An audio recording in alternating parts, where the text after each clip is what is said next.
Europe 1. Nikos Aliagas, ce matin, vous nous racontez le combat d'un père pour sauver son fils. Anatole a 8 ans et il est atteint d'une tumeur cérébrale. Le seul moyen de le soigner est un traitement très coûteux aux États-Unis. Il a lancé une cagnotte sur Internet, son père, et vous êtes en ligne avec lui, Nikos. Fabrice Donghi, qui se trouve en Suède actuellement. Bonjour Fabrice Donghi. Bonjour Nikos. Vous vivez en Suède depuis pas mal d'années, vous êtes un Français expatrié, vous avez 2 enfants, une petite fille de 13 ans et un garçon qui a 8 ans et qui s'appelle Anatole.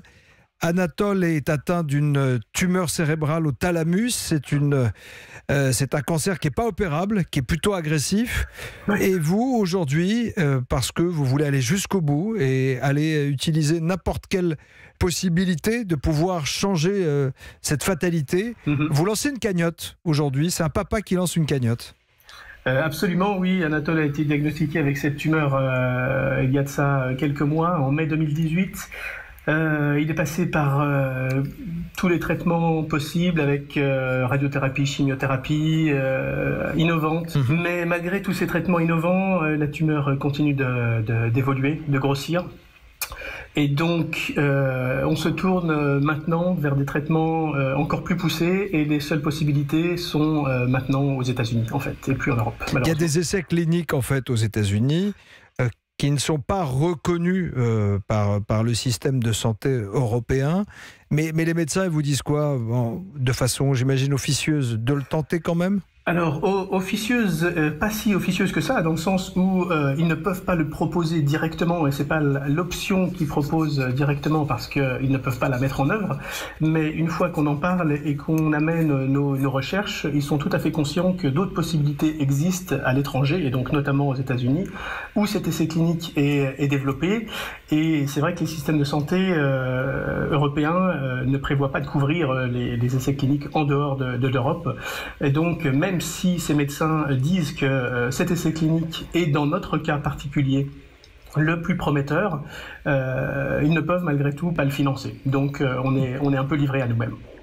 Donc c'est votre seul espoir aujourd'hui aux États-Unis. Et vous lancez un appel aux dons, une cagnotte en ligne qu'on retrouve sur le site tousavecAnatole.com, tousavecAnatole.com, je répète. Pourquoi avoir besoin de monter cette cagnotte en ligne ? Il vous faut combien de sous ? Alors les chiffres sont vertigineux quand on commence à calculer tout ça. La simple évaluation déjà pour permettre à Anatole de rentrer dans cette étude à Houston sont de l'ordre de $58 000, auxquels il faut ajouter les frais de voyage, les frais de logement sur place. Le protocole, si Anatole est retenu, prévoit d'aller sur place toutes les 3 semaines. Pendant au moins 6 mois, sinon plus, donc ça fait, on en est déjà à 8 allers-retours, donc les chiffres montent très très vite et on est à un calcul pour le moment de 65 000 €. Et c'est un chiffre qui peut même être amené à grossir par la suite. Et sur la page Facebook que vous avez créée, vous expliquez votre démarche. En fait, vous êtes lucide face à la maladie, vous en parlez. Oui. Et vous dites que sans ce traitement, le taux de survie des patients est de 10% quand ils ont 2 ans et de 1% à 5 ans. Vous en parlez avec votre fils qui a 8 ans ? Comment on trouve les mots pour parler à son enfant ? On lui parle de sa maladie de manière totalement ouverte et honnête jusqu'à ce qu'il est possible de dire, dans le sens où il sait qu'il a un cancer qui est grossi, qui est difficile à guérir, mais malgré tout, il ne faut pas se fier uniquement aux chiffres comme ça. Si on se fie uniquement aux chiffres et aux moyennes, on rentre dans des cas abstraits, et si on veut garder l'espoir, il faut absolument se dire que dans la vie, on peut être les cas rares qui ne sont pas légion mais qui existent, et on veut donner toutes les chances à Anatole pour qu'il soit un de ces cas-là. Évidemment. Il va comment aujourd'hui ? Alors aujourd'hui, il est paralysé du côté gauche, donc ses yeux commencent à plus très bien fonctionner, il y a des difficultés d'élocution. C'est des symptômes qui sont amenés à évoluer si rien ne change. Comment vous faites pour garder le moral ? Comment un papa dont un enfant de 8 ans vit vraiment quelque chose de terrible déploie toute son énergie pour garder tout le monde et y croire encore ? Alors parce que on trouve le courage de se battre, et parce que lui a le moral, et parce que lui nous porte, lui il se plaint pas, ne se plaint jamais. Et donc c'est lui notre force, c'est lui qui nous donne la force, et c'est lui qui nous permet de nous battre et de trouver toutes les ressources nécessaires pour lui offrir un avenir. Donc cette cagnotte et tout ce combat qu'on mène, c'est pour lui. Il a fait un tour en hélicoptère aujourd'hui ?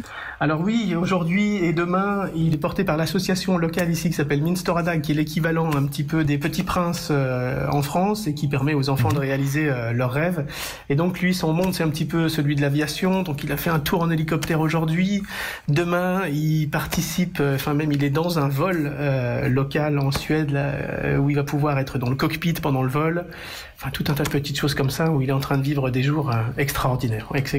C'est vraiment chouette. Le témoignage d'un père courage ce matin sur Europe 1. Et si vous voulez aussi soutenir cette démarche, voilà la cagnotte.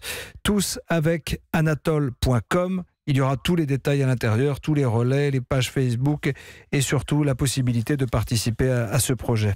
Tout à fait. Bon courage à vous et à toute la famille et embrassez Anatole pour nous. Merci Nikos.